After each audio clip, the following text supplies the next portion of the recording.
Hello everyone, কেমন আছেন আপনারা সবাই? আপনাদের জন্য নিয়ে আসলাম নতুন আরেকটা খাবারের ভিডিও। আজকে অনেকদিন পর আপনাদের সাথে খাবারের ভিডিও শেয়ার করছি। আজকে সকালে খেয়েছিলাম নুডলস, যেটা সবজি নুডলস করেছিলাম। কোনো ডিম দেওয়া হয়নি, যেহেতু শাশুড়ি আর মা খাবে তাই কোনো ডিম দিইনি। তারপর খেয়েছিলাম, দুপুরের দিকে খেয়েছিলাম লতি, যেটা শুটকি দিয়ে রান্না করা হয়েছিল। আমার লতি তো খুবই ভালো লাগে, কিন্তু ইদানিং যাবত আমার গলায় একটু সমস্যা দেখা দিয়েছে, তাই এখন ঝাল কিছু তেমন খেতে পারি না। লতিটা আজকে খুবই ভালো হয়েছিল, আর লতি তো শুটকি দিয়ে রান্না করলেই বেশি ভালো লাগে। আর আজকে লতিটা খুবই শুকনা শুকনা করে রান্না করা হয়েছিল। সবসময় তো দেখা যায় ভেজাই রান্না করা হয়, তাই আজকে একটু শুকনা শুকনা করে রান্না করেছিলাম।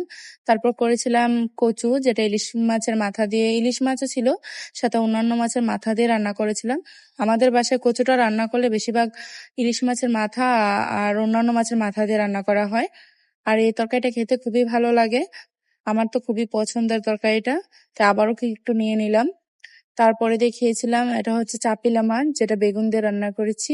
এই চাপিলা মাছগুলো অনেক কাটা হয়, কিন্তু আমার কাছে খেতে খুবই ভালো লাগে। আমাদের বাসায় তেমন কেউ পছন্দ করে না, করলেও এটা ভাজি খেতে পছন্দ করে।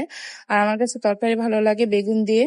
আর আজকে আমার পছন্দের রান্না করা হয়েছিল, বেগুন দিয়ে রান্না করেছিলাম, আর খেতেও ভালো লাগছিল।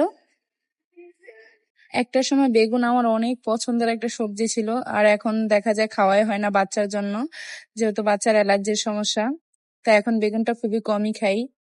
আমি বেগুন তরকারি দিয়ে সবগুলো ভাত খেয়ে ফেলেছিলাম। আর বিকেলের দিকে একটু বাইরে গিয়েছিলাম, বাইরে গিয়ে খেয়েছিলাম ধোসা।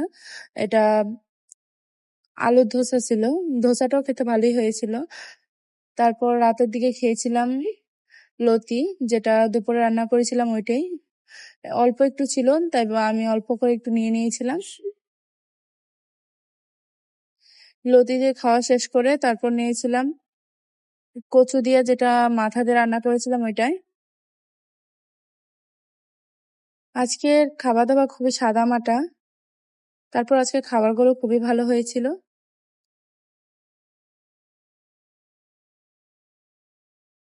আর আজকে কচুটা এত টেস্টি হয়েছিল যে আমি সব ভাত কচু দিয়ে খেয়ে ফেলেছিলাম। তারপর খেয়েছিলাম শসা, যেটা মাছ দিয়ে রান্না করেছিলাম, বড় মাছ দিয়ে।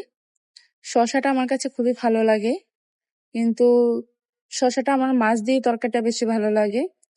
আর সালাদ, অনেকে হয়তো মাছ দিয়ে খায় না, কিন্তু আমাদের বাসায় প্রায় রান্না হয় মাছ দিয়ে। আর এভাবে মাছ দিয়ে খেতে খুবই ভালো লাগে শসা তরকারিটা আর কি।